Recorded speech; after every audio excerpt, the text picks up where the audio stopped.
नमस्कार, आप देख रहे हैं कशिश न्यूज और आपके साथ मैं हूं दीपक शर्मा। कोई नाम को लेकर तो कोई काम को लेकर संतुष्ट नहीं है। ग्रामीण क्षेत्र में रोजगार की गारंटी देने वाली व्यवस्था में मोदी सरकार ने जो बदलाव किए हैं, उस बदलाव में विपक्ष को सबसे ज्यादा कुछ खटक रहा है तो वो है नई योजना का नाम, जिसमें शामिल हैं राम, गांधी के राम, गांधी के ग्राम, गांधी के गरीब उत्थान की बात है। बस पिछली योजना की तरह गांधी का नाम नहीं है, लेकिन इस पर कोहराम जरूर है।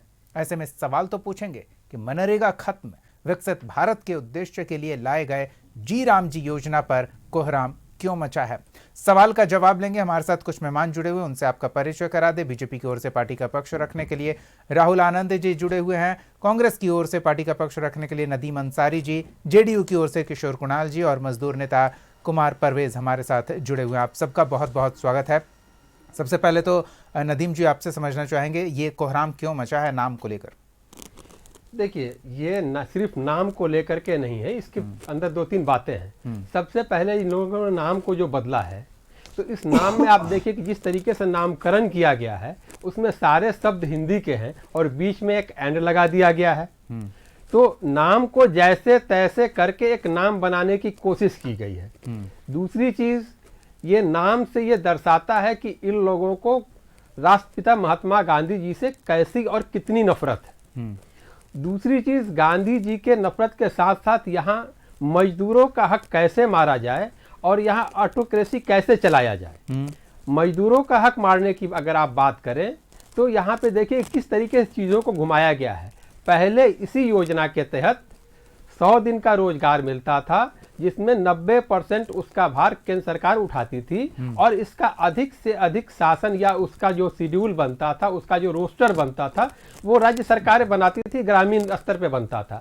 अब सरकार ने क्या किया है कि ऑटोक्रेसी करते हुए सारे उसके जो पावर हैं वो अपने पास रख लिए हैं और राज्यों के ऊपर एक 60-40 का बोझ डाला है।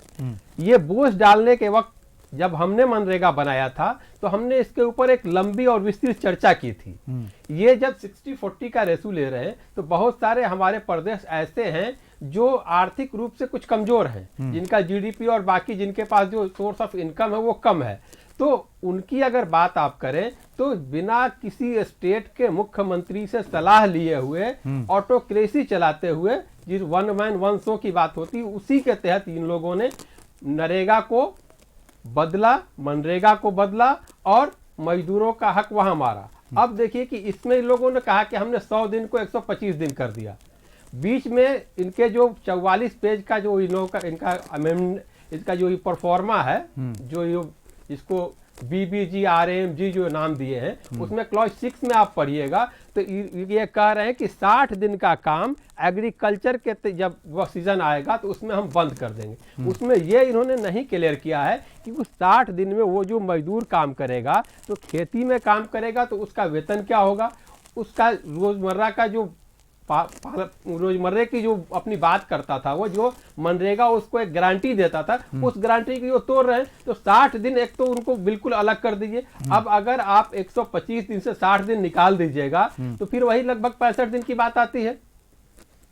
तो कहीं ना कहीं ये पूरे तरीके से जो मनरेगा का जो उद्देश्य था, जो उसका एम था कि ग्रामीण में उनके गांव घर, उनके प्रखंड, उनके पंचायत में लोगों को काम दिया जाए, उसको ये पूरी तरीके से हटा करके सेंट्रल युक्त कर दिए हैं। अब राहुल केंद्र जी, जब चाहेगा जैसे चाहेगा उसको स्विच ओवर करता रहेगा। क्या कहेंगे? दीपक जी, आज जो हम चर्चा करने बैठे हैं, इस चर्चा का विषय ही उस नाम से शुरू होता है जिस नाम से सबसे ज्यादा परेशानी कांग्रेस के नेताओं को रहा है और कांग्रेस ने हमेशा इसका विरोध और प्रतिकार किया है और बड़े खुले मन से किया है, क्योंकि वो नाम ऐसा है जो राम जी से जुड़ा रखने वाला नाम है और जो वास्तविकता से परिचय कराता है, भारत की संस्कृति को उजागर करता है। और भारत में अगर हम इसकी बात नहीं करेंगे तो जाहिर सी बात है कि हम किसकी बात करेंगे। अब सवाल यहाँ उठता है कि ये जो जी राम जी है उसके अंदर क्या महत्वपूर्ण बदलाव किए गए हैं और क्यों हुए हैं। कांग्रेस के ही शासन काल की अगर हम बात कर लेते हैं तो कांग्रेस के शासनकाल में अगर देखा जाए तो जवाहरलाल नेहरू जी के नाम से कुछ योजनाएं चल रही थी जिसका नाम बदल दिया गया था और इंदिरा गांधी जी के नाम से भी योजनाओं का नाम बदला गया था जब कांग्रेस शासन में रही थी। तो यहां पे संदर्भ ये उठता है कि जो भारतीय जनता पार्टी ने जिन चीजों को वास्तविकता में जिस चीज को सबसे ज्यादा महत्व दिया है वो दिया है किसानों की आय को लेकर और जो मजदूरों को आत्मनिर्भर बनाने के लिए, मजदूरों के सम्मान के लिए, मजदूरों के लिए एक गारंटी योजना लाकर, क्योंकि अक्सर इस बात को कहा जाता है और कहते रहे हैं हम कि मोदी है तो मुमकिन है, तो निश्चित रूप से जो 100 दिन था वो उसमें 25 दिन, जैसा कि कांग्रेस के बड़े भाई साथी ने इस बात को बताया विस्तार रूप से, उसके आगे हम चलते हैं। देखिए वहां पहले क्या होती थी, पहले जो योजनाएं होती थी उन योजनाओं को काम मशीन के द्वारा किया जाता था और पैसे मजदूरी के नाम पे ले ली जाती थी। यानी कहने का मतलब कि ये एक जिम्मेदारी तय कर दी गई है कि हम जो बारीकी से, जो हम ऑडिट में जो चीजों को देखना चाहेंगे और मजदूरों को लेकर जो एक व्यवस्था बनाई जाएगी उसके लिए हम काम करेंगे। यहां दीपक जी एक चीज और मैं बताना जिसे सेंट्रल ऑटोक्रेसी कह रहे हैं उसे आप सेंट्रल ऑडिट कह रहे हैं, लेकिन जिस तरह से ये कह रहे हैं, आप कह रहे हैं, ये नहीं कह रहे हैं, आप कह रहे हैं कि इन्हें राम के नाम से आपत्ति है, तो उसी तरह से ये भी तो कह रहे हैं ना कि आपको गांधी के नाम से आपत्ति है। देखिए महात्मा गांधी जी इस देश के राष्ट्रपिता हैं और महात्मा गांधी जी की आत्मा रोम रोम में बसती है और महात्मा गांधी जी को छोड़कर इस देश के विचार की चर्चा नहीं की जा सकती है, मैं इस चीज को मानता हूं। लेकिन यहां पे एक चीज दीपक जी निश्चित रूप से यह जानना चाहिए कि जो 192 करोड़ रुपए की जो घोटाले, जो अनियमितता जो बढ़ती गई है, उसमें अगर ऑडिट होता है और वो चीजें आती है तो निश्चित रूप से ये निष्पक्षता को दर्शाने वाली सरकार है और वो इस बात को कहती है कि उसके लिए नाम की जरूरत नहीं थी। चलिए दूसरी चीज जो नदीम जी ने जिक्र किया है उसका हम जवाब किशोर जी से ले लेते हैं कि राज्यों पर अतिरिक्त दबाव पड़ेगा और केंद्र के नियंत्रण में सब कुछ चला जाएगा, राज्य योजनाएं भी नहीं तय कर सकेंगे, जबकि जरूरत है उनके हिसाब से ही उनके क्षेत्र में काम हो। क्या कहेंगे किशोर जी, अतिरिक्त दबाव होगा क्या? ये दीपक जी एक चीज समझना होगा कि केंद्र की कई योजनाएं स्टेट में चल रही होती है। आप देखेंगे तो दर्जनों स्कीम्स, सैकड़ों स्कीम चलती है। इसमें से एक स्कीम मनरेगा को जिस प्रकार से केंद्र और राज्य के बीच संबंध के रूप में देखा जा रहा है, मुझे लगता है बिल्कुल ही गलत है। समय के अनुसार प्रारूप बदलता है और जो नया प्रारूप है आप समझ सकते हैं कि जो मनरेगा को गड्ढा खोदो अभियान के तौर पे प्रचारित किया गया, उस मनरेगा को एक असेट क्रिएशन के तौर पे एस्टेब्लिश करने की बात हो रही है। जहाँ हम लोग देख पा रहे थे कि मनरेगा में लूट की बात हो रही थी, जो कई ऑडिट में दिखा था, वहीं पे एक आर्टिफिशियल इंटेलिजेंस का इस्तेमाल होने की बात हो रही है, स्पेटिकल सॉफ्टवेयर का इस्तेमाल होने की बात हो रही है। जहाँ पे मनरेगा में डिमांड बेस्ड प्रोजेक्ट बनता था, स्कीम बनता था जी, वहीं पे मनरेगा में स्टैंडर्ड स्कीम की बात हो रही है। तो जब इसके गुण और दोष को समझेंगे तो कहीं ना कहीं स्कीम का रिवाइवल हो रहा है। अगर आप जो नया स्कीम है वीजी राम स्कीम, इसको अगर आप प्रधानमंत्री की प्रगति से उसे जोड़ दिया जा रहा है या कई तरह के बड़े स्कीम्स के साथ अलाइन किया जा रहा है, यह स्पष्ट करता है कि इन स्कीम को गांव से निकालकर अब शहर के चौराहे तक पहुंचाने का प्रयास किया जा रहा है और सरकार ने 20 साल के बाद इस स्कीम में मॉडिफिकेशन करने का काम किया है जी। और ये मॉडिफिकेशन कहीं ना कहीं सुधार के रूप में किया जा रहा है।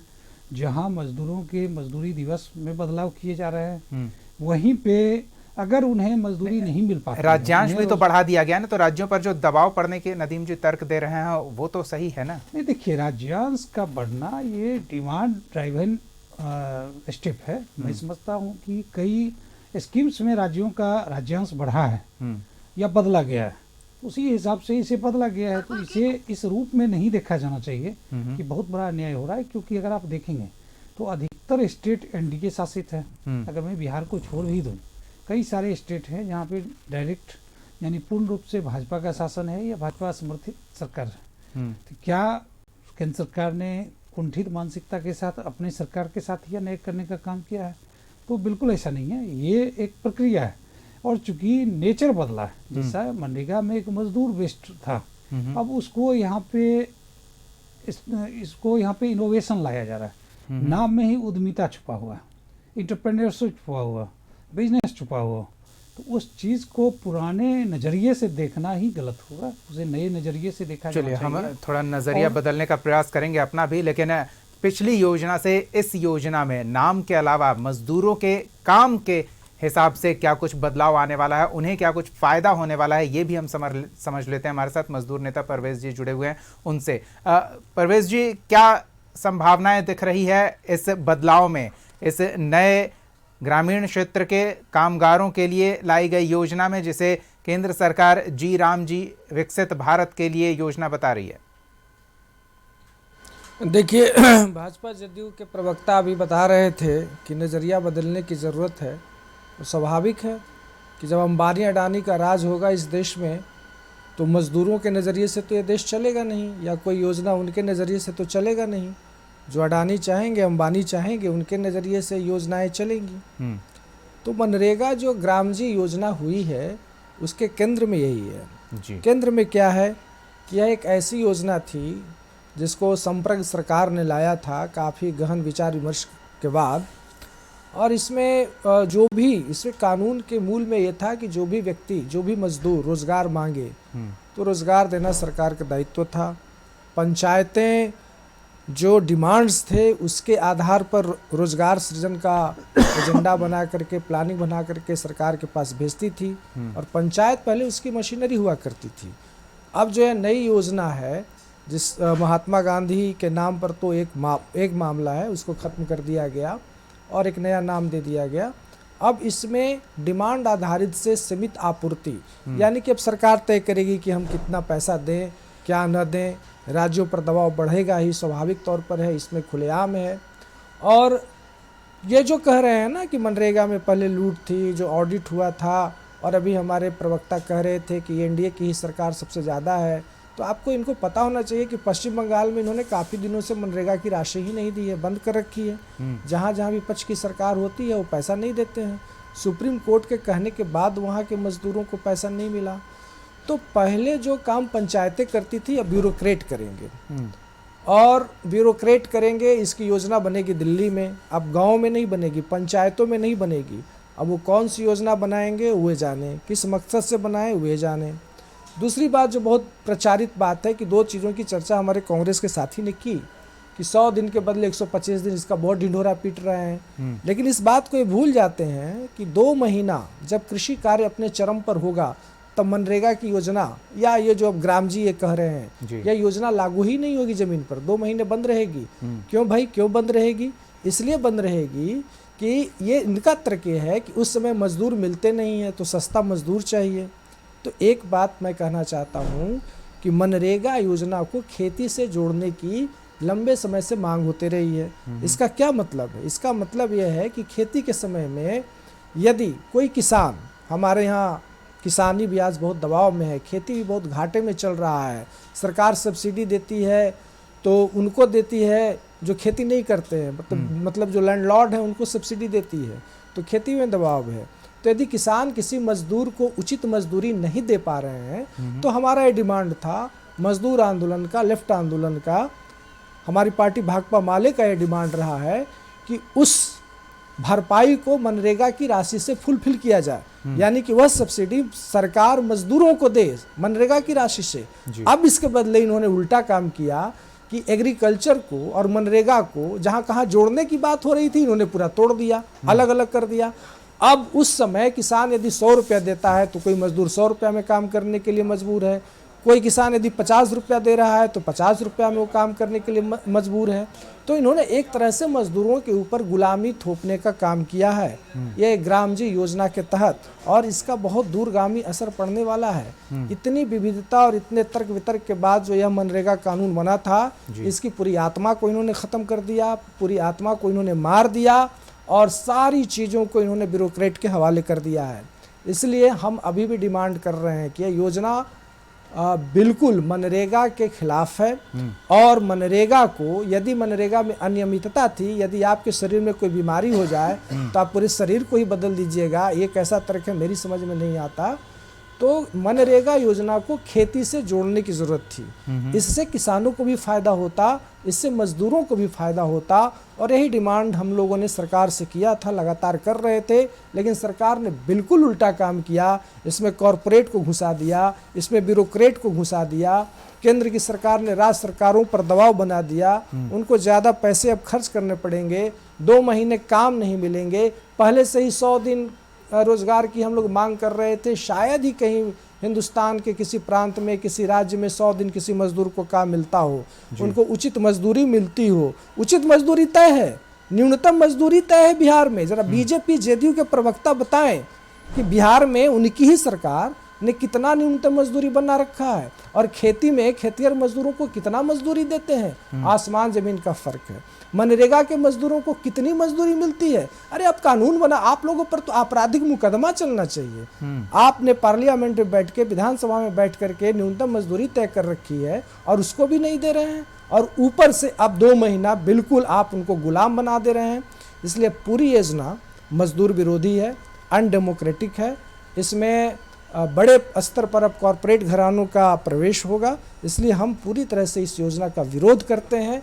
महात्मा गांधी का नाम हटा करके उनका अपमान तो इन लोगों ने किया ही, उसकी भी मैं निंदा करता हूं, और हम लोग इस योजना को खेती से जोड़ने की मांग पर अपनी लड़ाई लड़ने के लिए हम तैयार खड़े हैं। तो सबसे पहले मजदूर विरोधी किस तरह से बताया जा रहा है उसका जवाब ले लेते हैं। राहुल जी, मजदूर विरोधी योजना है, नज़रिया बदलने की बात कर रहे थे, ये अपने नज़र से देख रहे हैं और इन्हें जिस तरह से आपको इस योजना के नाम में राम दिख रहा है, इन्हें ग्राम दिख रहा है, और अब मजदूर विरोधी पूरी योजना दिख रही है, क्या कहेंगे?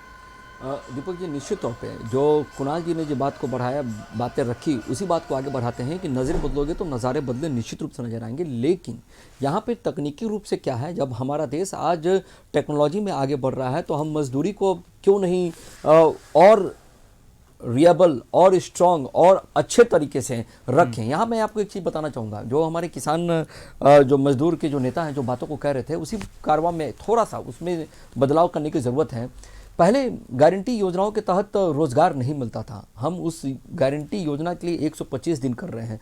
दूसरी बात, जब हमारा देश कृषि प्रधान देश है और उस समय सबसे ज़्यादा समस्या होती थी मजदूरों से लेकर संबंधित समस्याएं होती थी। देखिए, ये जो अनियमितता की बात करते हैं, मैं खुद अगर बात करूं तो मैं खुद किसान परिवार से आता हूं, और हम मजदूरी क्या मिलती है, क्या देती है, ये सत्यापित किया जा सकता है, और ये वास्तविकता से हम लोग काफ़ी अच्छे से परिचित भी हैं। देखिए, कभी भी कोई सरकार आती है तो किसी भी तरह का समस्याएं अगर उत्पन्न होती है तो उसका समाधान निकालने के लिए निष्कर्षता के साथ वो काम करती है मजदूरों के लिए, और ये सरकार जो है for the people, by the people, of the people के लिए है। तभी जाकर आज हमें घर, अगर आप भारतीय जनता पार्टी की और एनडीए की अगर खास करके कार्यशैली को परखना है तो वो अंतिम पायदान पर खड़े हुए व्यक्ति इस चीज को जानकारी बता सकता है, बहुत अच्छी तरह से बता सकता है। एक क्लिक पे सारी चीजें आ जाएगी।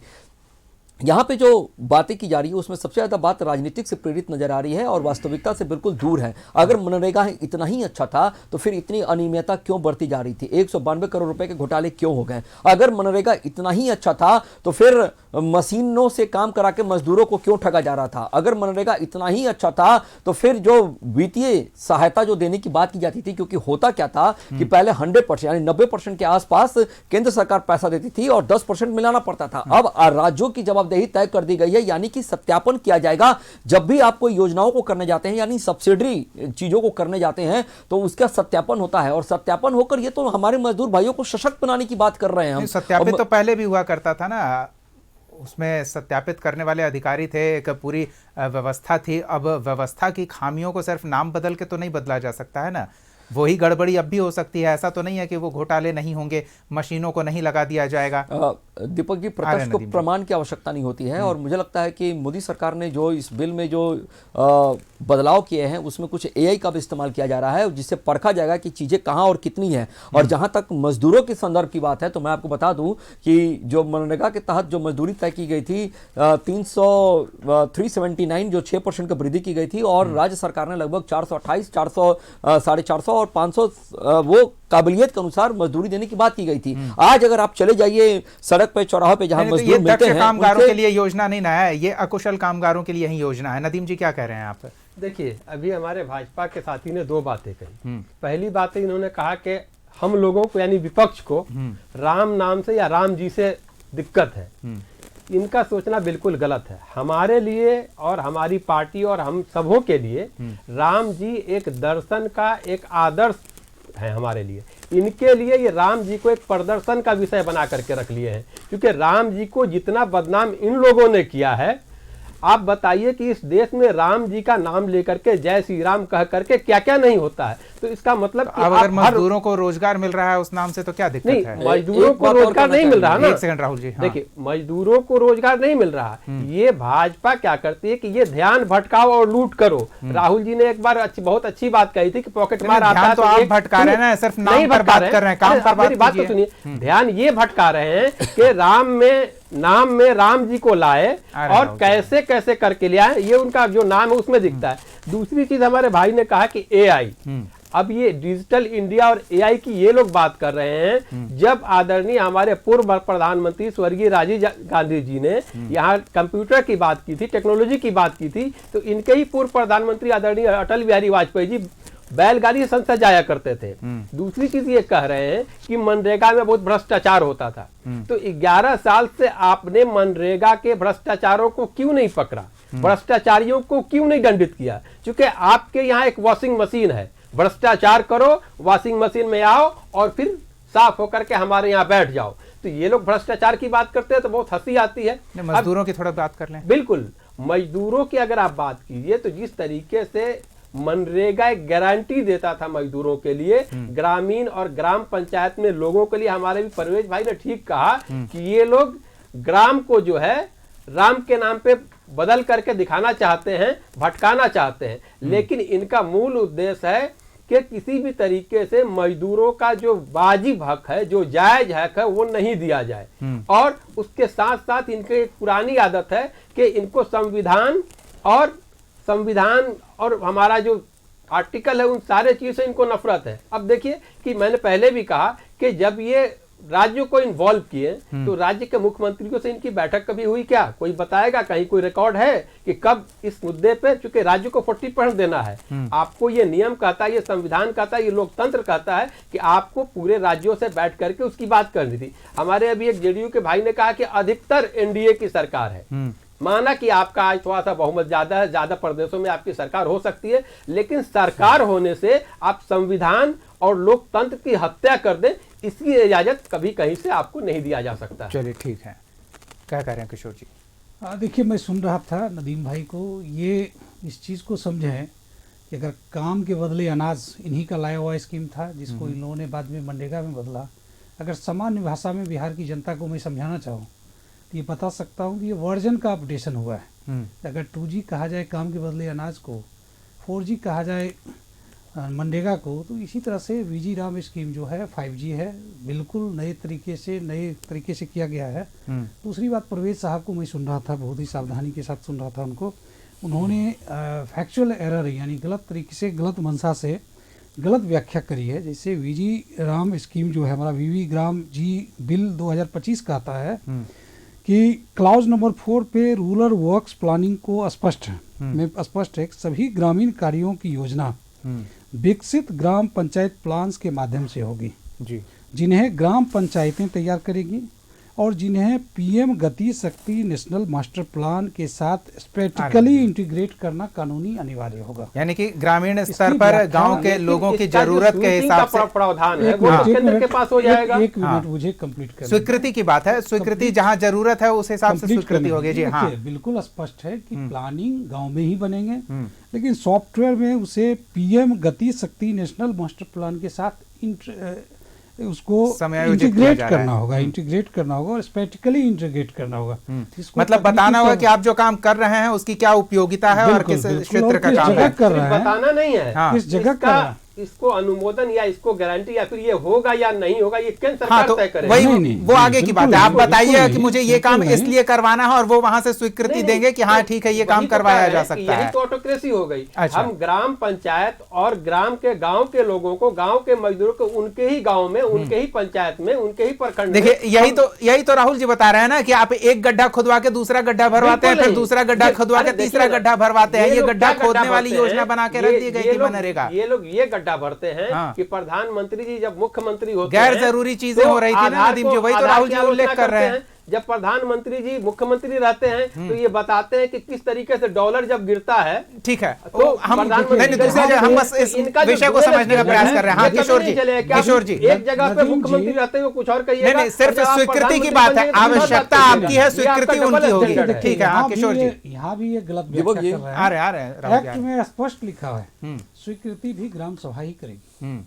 आप एक्ट पढ़ के आइए, फिर डिबेट कीजिए, लेकिन गलत बयान डाल रहे हैं। ठीक है, हम परवेज जी से जान लेते हैं। परवेज जी, ठीक है, 60 दिन एग्रीकल्चर के नाम पे नहीं, ये तो जरूरी है ना, यही तो हमारा विषय है कि अब सरकार को प्रचार करने की आवश्यकता है, क्योंकि ये दुष्प्रचार हो रहा है। परवेज जी से जान लेते हैं ना, नदीम जी, जरा सा हम परवेज जी पर आक्षेप लगाया, एक बार उनका भी पक्ष जान लेते हैं। परवेज जी, दुष्प्रचार किया जा रहा है, फैक्ट को छिपाकर एक अलग मंशा के साथ इस योजना को जनता के सामने प्रदर्शन के माध्यम से प्रस्तुत किया जा रहा है, जो कि सही नहीं है।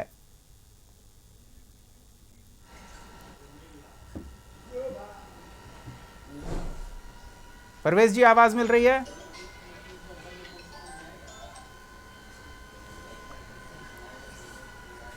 चलिए हम दोबारा जुड़ जाते हैं, तुरंत जुड़ जाएंगे। राहुल जी बताइए। देखिए, मुझे लगता है कि जो हमारे विपक्ष के जो साथी है उनको थोड़ा सा और होमवर्क करने की आवश्यकता है। जहां तक डॉलर का संदर्भ उठता है, हमारे चर्चा का विषय नहीं था, तो एक बार जापान और चाइना को उठाकर देख लेने की जरूरत है। मैं बस समाप्त कर रहा हूं।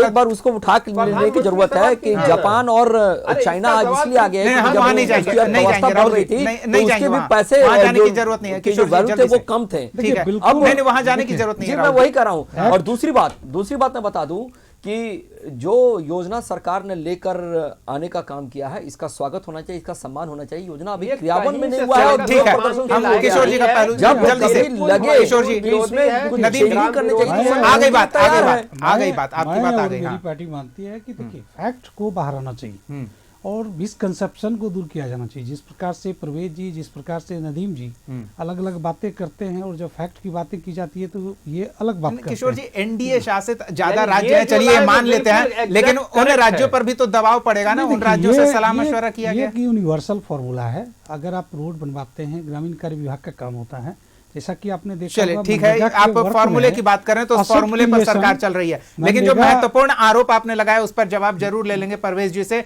परवेज जी, किशोर जी ने उसके कंडिकाओं के बारे में विस्तृत जानकारी दी है कि ग्रामीण स्तर पर ग्रामीण पंचायत समायोजित योजना तैयार करेगी, केंद्र से उसे बस अनुमोदन लेने की आवश्यकता होगी। वीडियो स्तर का पदाधिकारी, चलिए वो भी ब्लॉक स्तर पर दिया जाएगा। यानी कि आप दुष्प्रचार कर रहे हैं तथ्यों को छिपाकर। जदयू के प्रवक्ता जो बोल रहे हैं ऑनलाइन, वो कह रहे हैं कि हम झूठ बोल रहे हैं। फिर से पढ़े अपने ही रिकमेंडेशन और अपने ही कानून को। एक बार आप सुनना चाहते हैं तो मैं पढ़वा लूंगा। सुनिए, मैं आपको सुन रहा था। चलिए ठीक है, वो सुन रहे हैं। आप मेरी बात सुन लीजिए। आप तो न मनरेगा समझते हैं, न ग्राम जी समझ रहे हैं। देखिए, मनरेगा है क्या, था क्या? मनरेगा डिमांड आधारित था, रोजगार गारंटी योजना। कि यदि कोई एक मजदूर सरकार से रोजगार मांगे तो यह सरकार का संवैधानिक दायित्व है कि उसको रोजगार उपलब्ध कराए। यही मनरेगा है। और इसकी प्लानिंग बनाती थी पंचायत, डिमांड आधारित। इस बात को नहीं समझ पा रहे। तो वही तो राहुल जी कह रहे हैं ना कि डिमांड क्या है। एक मिनट, डिमांड मतलब वहां कितने घंटे रोजगार का सृजन होगा, कितने क्या करने के लिए, पास रोजगार क्या करने के लिए, एक गड्ढा खोदकर दूसरा गड्ढा भरने के लिए, दूसरा गड्ढा खोदकर तीसरा गड्ढा भरने के लिए, जीने के लिए रोजगार, कोई भी काम। यहाँ तो बस ये कह रहे हैं ना कि आप जल संरक्षण से जुड़े काम कर रहे हो, लाइवलीहुड के लिए, इंफ्रास्ट्रक्चर निर्माण के लिए काम कर रहे हो, आप क्लाइमेट को लेकर काम कर रहे हो। हमारी आने दीजिए ना जी। रोजगार गारंटी योजना का मतलब समझिए। यदि कोई मजदूर यह कहता है कि आज मेरे पास कोई काम नहीं है, और मान लीजिए कि कोई काम नहीं है सरकार के पास भी, सरकार को उनके लिए रोजगार सृजित करना होगा। नहीं तो उनके लिए बेरोजगारी भत्ता है ना परवेज जी, नहीं दे रही है ना, है इसमें, कानून क्यों है? इसमें अगर 15 दिन तक रोजगार नहीं मिलता है तो उसके लिए बेरोजगारी भत्ता है। अरे बात सुनिए ना, पहले मनरेगा को समझिए।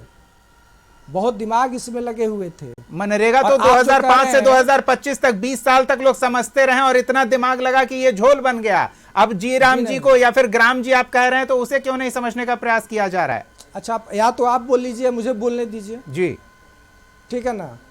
यदि आपको इस पर आपत्ति है कि किसी मजदूर ने यह डिमांड उठाया कि भाई हमको वो जीने के लिए मजदूरी चाहिए, काम चाहिए, यही तो मनरेगा गारंटी है। इसमें अब आप भ्रष्टाचार खोज रहे हैं। नहीं तो ये गारंटी तो ये भी है ना, इसमें गारंटी नहीं है क्या? बोल लीजिए, ये तो आप ही परवेज जी, इसमें गारंटी नहीं है क्या? सीधा सा सवाल है, इसमें हम भी बोल रहे हैं, आप भी बोलने वाली क्या बात है? कहाँ गारंटी नहीं है? गारंटी कह रहे हैं, रोजगार की गारंटी कहाँ है? न्यूनतम मजदूरी भी नहीं मिलती है, कहाँ है काम की गारंटी?